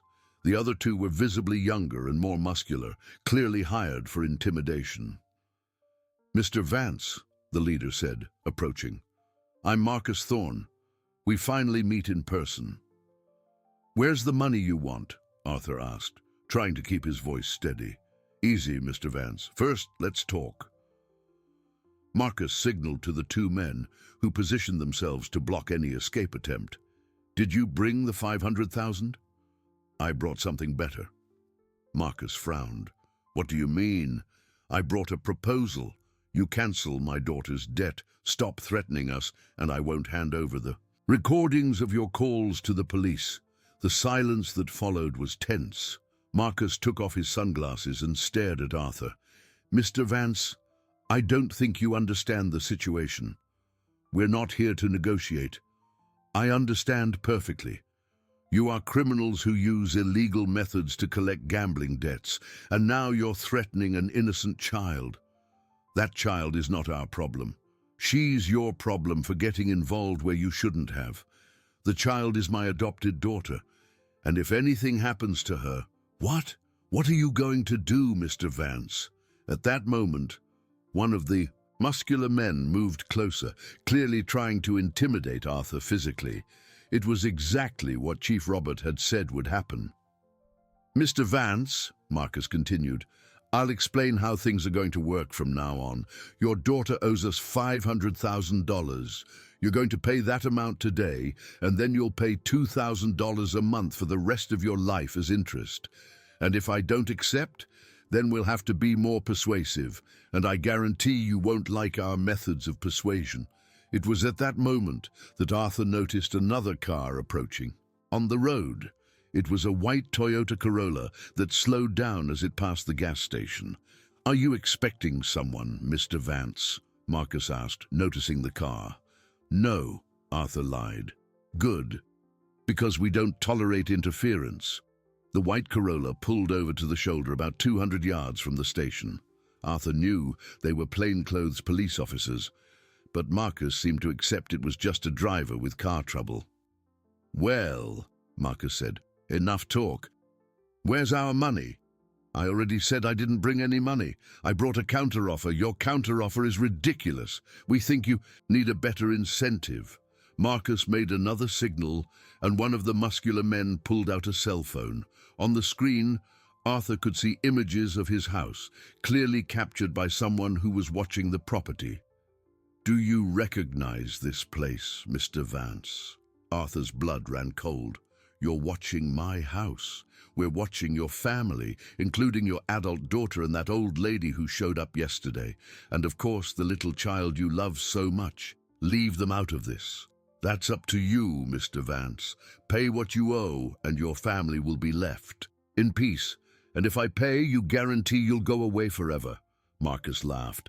"Mr. Vance, you don't seem to understand how our business works. Once someone owes us money, that person becomes our permanent partner. You want to blackmail me for the rest of my life. We want to do business, and our business is always long-lasting." At that moment, Arthur noticed discreet movement in the trees near the gas station. Chief Robert had positioned his men exactly as promised. "Marcus," Arthur said, "can I ask you a question?" "You can. Do you really think it's smart to conduct this kind of business at an isolated gas station where any conversation can be heard from a distance?" Marcus's expression changed immediately. "What do you mean?" "I mean that maybe you've underestimated your situation." It was then that the police officers emerged from their positions. There were 6 men, all armed, quickly surrounding the small group at the gas station. "Police! Hands in the air! Now!" Marcus tried to run, but was immediately tackled by 2 officers. The 2 muscular men tried to resist, but were quickly subdued. "Arthur Vance?" Chief Robert asked, approaching. "That's me. Are you all right?" "I am. Did you get everything recorded? Every word. We have enough material to prosecute them for extortion, threats, criminal conspiracy, and a few more charges." As Marcus was being handcuffed, he shouted at Arthur, "This isn't over. We have other associates. Your family is still in danger." "Actually," said Chief Robert, "your associates were arrested simultaneously in 3 different cities. We've been investigating your network for months." The revelation left Marcus pale.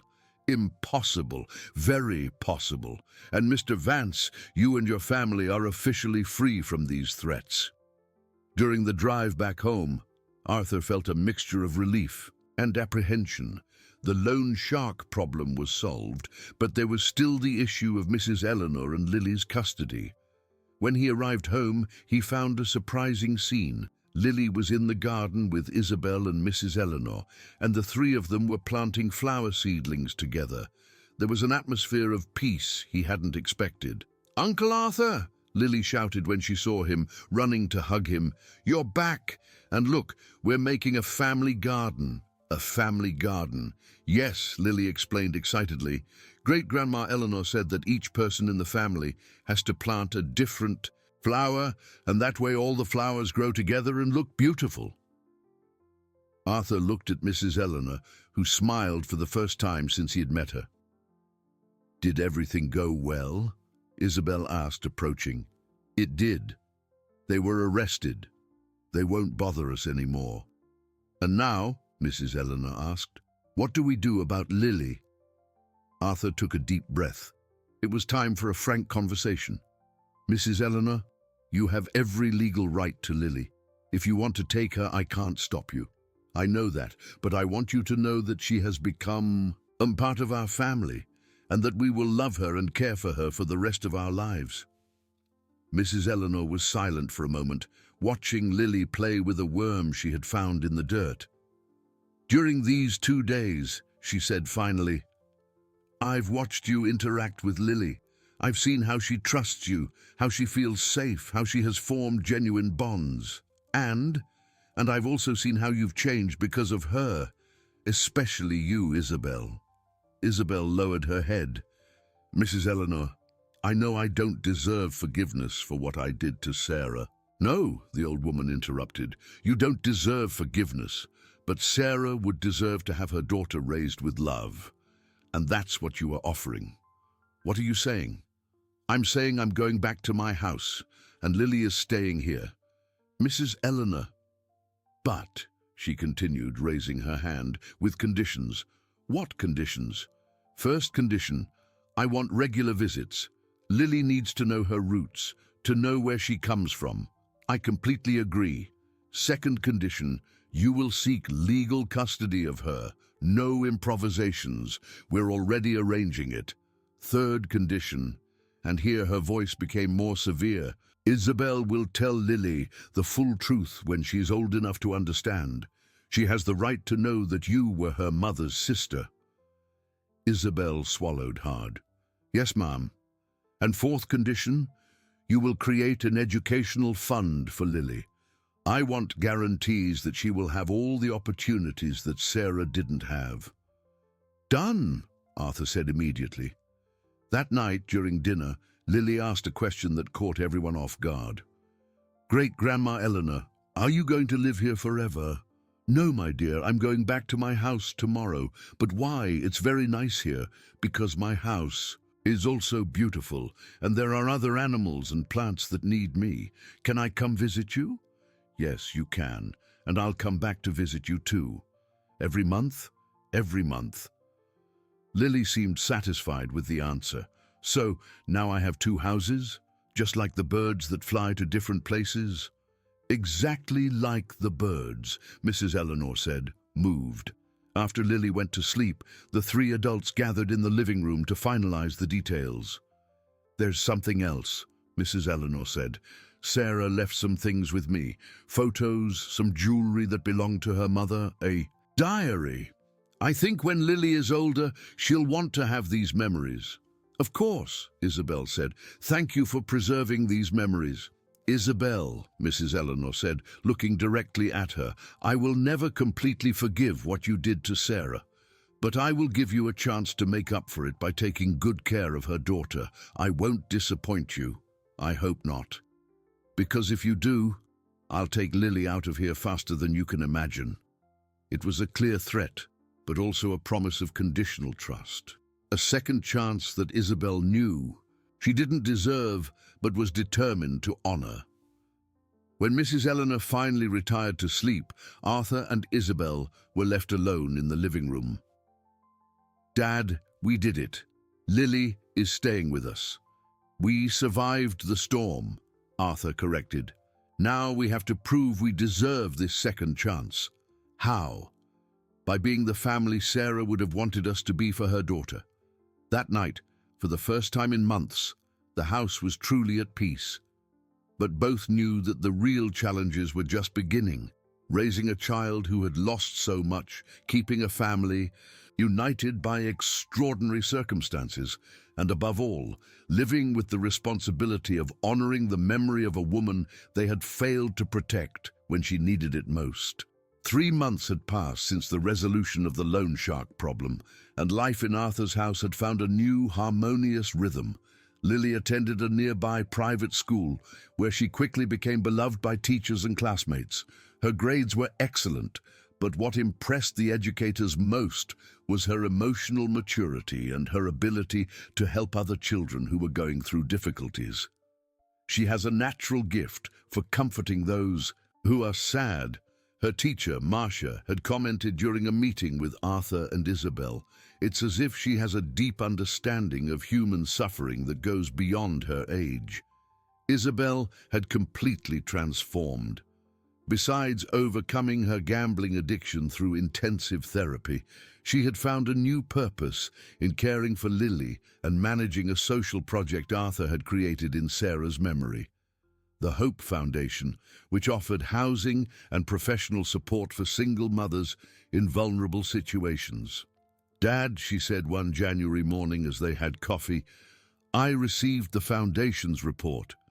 We've already helped 23 families since we started, and the professional training project, it's working better than we expected. George is supervising the civil construction courses, and we have a waiting list of companies wanting to hire our students. Lily, who was listening to the conversation while drawing in her notebook, looked up. Father Arthur, is the Hope Foundation like my mum is still helping other people? The question deeply touched both adults. Lily had started calling them Father Arthur and Mother Isabel naturally after the adoption process was finalized the previous month. That's exactly right, my dear, Arthur replied. Your mother always wanted to help other people, and now we are continuing her work, so she would be proud of us. She would be very proud, Isabel confirmed, hugging the girl. Life had settled into an almost perfect routine. Mrs. Eleanor's monthly visits became special moments for the whole family. The old woman had gotten used to the house's environment and had even developed a genuine friendship with Martha, with whom she exchanged recipes and stories. But it was during one of these visits, on a February afternoon, that an unexpected revelation brought new complexity to their lives. Mrs. Eleanor had brought an old box, full of Sarah's photographs and documents. It was part of the promise she had made to preserve the memories so Lily could know her history when she was older. Lily, she said, how about we look at some pictures of your mom when she was little? I want to see. I want to see. They sat in the living room, and Mrs. Eleanor began to show the photos, explaining each one. There were images of Sarah at the orphanage, some rare family photos from before her parents passed away, and several of Sarah as a teenager. It was when they got to the more recent photos that something extraordinary happened. This one here, Mrs. Eleanor said, showing a photo where Sarah was smiling next to a young man, was taken a few months before she got sick. Arthur looked more closely at the photo and felt his blood run cold. The man next to Sarah looked familiar, very familiar. Mrs. Eleanor. Who is this man? That's Charles. He was special to Sarah. They met at the construction company where she worked after she left Oakhaven. Charles who? Charles H. Peterson. He was an engineer on the site. Sarah always spoke of him with great affection. Arthur felt as if he had been punched. Charles H. Peterson was one of his best engineers, who had worked for him for almost 3 years before moving to Stonebridge, right around the time Sarah was fired. Father Arthur, do you know this man? Lily asked, noticing his shocked expression. Yes, I do, my dear. He worked for me. Isabel immediately sensed the tension. Dad, what's going on? Charles worked at our company. He left shortly after Sarah was fired. Does that mean that Charles knew you? Mrs. Eleanor completed. Sarah mentioned he talked about a boss he greatly admired, a man named Arthur. The silence in the room became tense. Arthur began to understand a connection he had never realized. He carefully asked Mrs. Eleanor if Charles knew Sarah was pregnant. He knew. In fact, he was very happy when she told him. They started making plans to get married after she settled into her new job. And then everything fell apart when she was fired. Charles tried to help her, but he himself was having financial problems. When Sarah moved to another city, they lost contact. He never knew Lily was born. No. Sarah tried to find him several times, but he had moved too. She always said she wished Lily could meet her father one day. Lily, who had been following the conversation with growing interest, asked the question everyone was thinking, is this Charles my daddy? The question created a moment of total silence. Mrs. Eleanor looked at Arthur and Isabel, realizing she had unintentionally revealed something very important. Well, she said hesitantly, your mother was never sure, but she always thought so. Where is he now? Isabel asked. I don't know. We haven't heard from him in 5 years. That night, after Lily went to sleep, Arthur, Isabel, and Mrs. Eleanor had a long conversation about the implications of the discovery. Dad, if Charles is really Lily's biological father, he has rights over her. He does. But he also has responsibilities he never assumed, because he didn't know she existed, Mrs. Eleanor reminded them. It's different. The question is, Arthur said, should we try to find him? Lily has the right to know her biological father, Isabel pondered. But at the same time, she's stable and happy now. Is it worth the risk? What if he wants custody of her? It was a frightening possibility they all preferred not to verbalize completely. There's a way to find out, Mrs. Eleanor said. Without necessarily contacting him directly, you could investigate discreetly, find out how he's doing, if he started a family, if he would be a good influence on Lily. The following week, Arthur used his professional contacts to track down Charles H. Peterson. He found out he was living in Riverton, working as a senior engineer at a mid-sized company, was single and had no known children.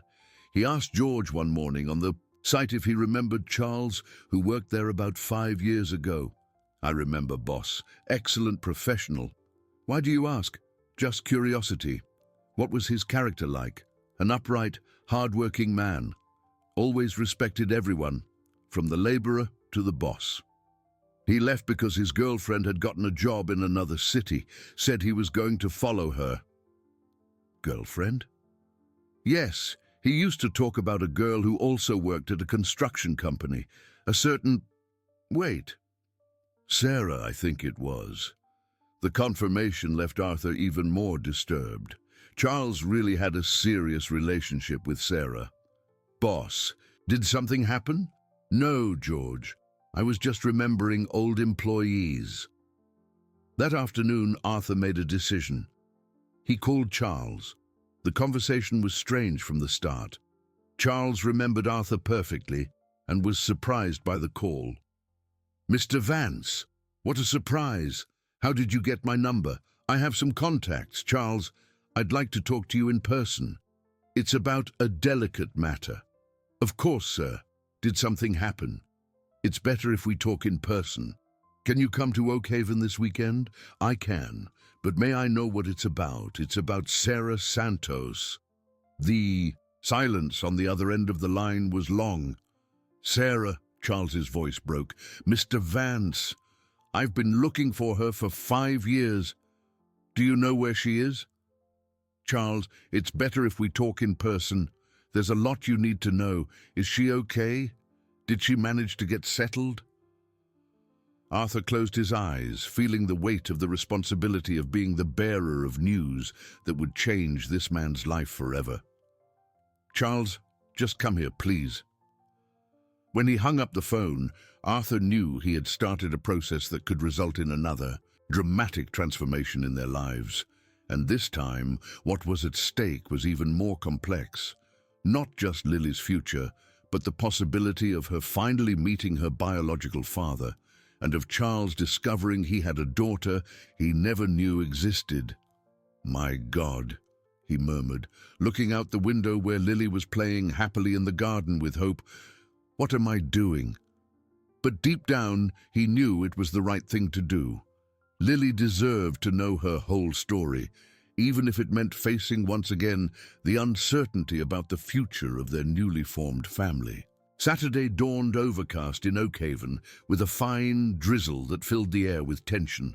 Arthur had barely slept, mentally rehearsing the words he would use to tell Charles about Sarah and Lily. How do you explain to a man that he had a daughter with the woman he loved, but never knew of the child's existence, because all the responsible adults failed to protect them? Isabel was equally nervous, helping Lily choose a dress for the special guest who was coming for lunch. Mother Isabel, why is everyone acting weird today? Lily asked, noticing the tense atmosphere. We're not weird, my dear. We're just anxious to introduce you to a very important person. More important than great-grandma Eleanor? A different kind of important. Very special to your story. Charles arrived promptly at 11 in the morning, driving a modest silver Civic. He was a 35-year-old man, tall and thin, with brown hair slightly graying at the temples and kind eyes. He wore a light blue dress shirt and jeans. He had clearly dressed up for the occasion. Arthur greeted him at the door, noticing that Charles was visibly anxious. "Charles, thank you for coming." "Mr. Vance, I haven't stopped thinking about Sarah since yesterday. You said you have news of her. Let's talk calmly. Come in." When Charles entered the house, the first thing he saw was Lily running down the stairs, followed by Isabel. "Uncle Charles!" Lily shouted, stopping abruptly in the middle of the room when she saw the strange man. Charles was petrified. The girl in front of him was an exact version of Sarah as a child, but with some of his own features. The shape of her nose, the color of her eyes, the way she tilted her head when she was curious. "My God," he whispered almost inaudibly. "Charles," Arthur said softly, "this is Lily. She's 5 years old." Charles quickly did the math in his head. 5 years. Sarah had gotten pregnant shortly before disappearing from his life. She's Sarah's daughter? She is. And mine. We believe so. Charles slowly knelt, getting to Lily's level, who was watching him with curiosity. "Hi, Lily. My name is Charles." "Hi, Uncle Charles. Are you the man from my mom's photo?"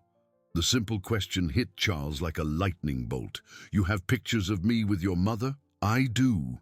Great-grandma Eleanor brought them." "You were smiling a lot."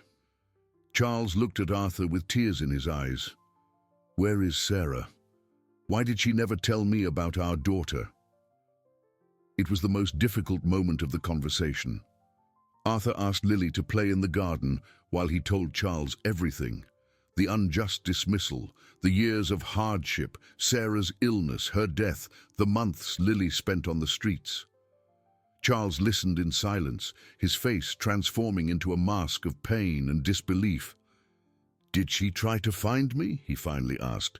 "According to Mrs. Eleanor, she tried for years, but you had moved." "Because of her. I moved to try to find her. After you fired her, I searched the whole region. I ended up taking a job in another city thinking she might be there." The cruel irony of the situation weighed on everyone in the room.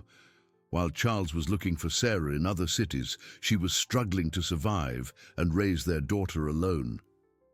"And Lily?" Charles asked. "How did she end up with you?"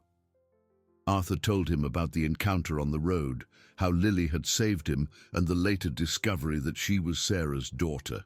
"Did you take good care of her?" Charles asked, looking out the window where Lily was playing in the garden. "We tried. She became our daughter in our hearts."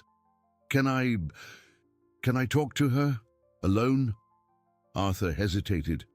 "Charles, she doesn't know who you are. To her, you're just a friend of her mother's. So how are we going to do this? Gradually.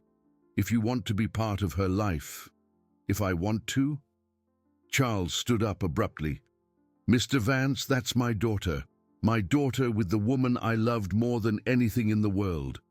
Of course, I want to be part of her life. But she already has a family, Charles. She calls us father and mother. She's adapted, happy. And you think I'm just going to give up on her?" The tension in the room increased. Isabel, who had been quiet until then, spoke up.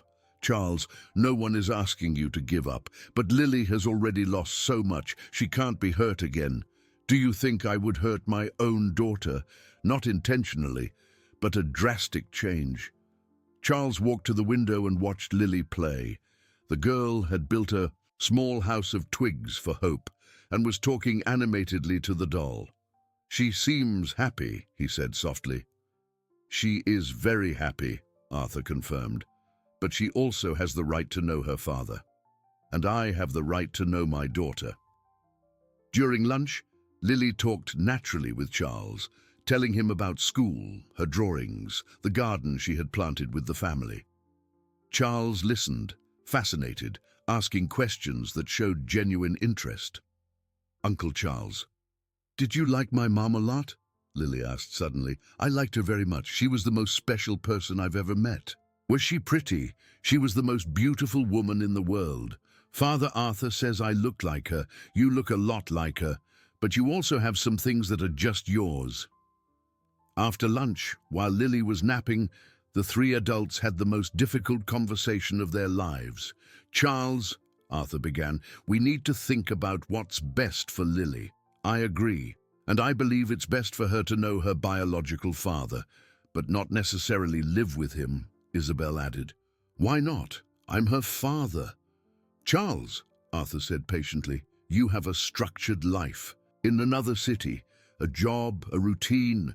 Lily has school here, friends, therapy. She's building stability, so what do you suggest? That we start slow? Regular visits, holidays together? Let her get used to the idea of having a biological father. And then we see how she feels, and we make decisions based on her well-being." Charles was silent for a long time. "Are you proposing an informal shared custody?" "We're proposing that we be a non-traditional family that puts Lily first. What if I want to move to Oakhaven, to be closer?" Arthur and Isabel looked at each other.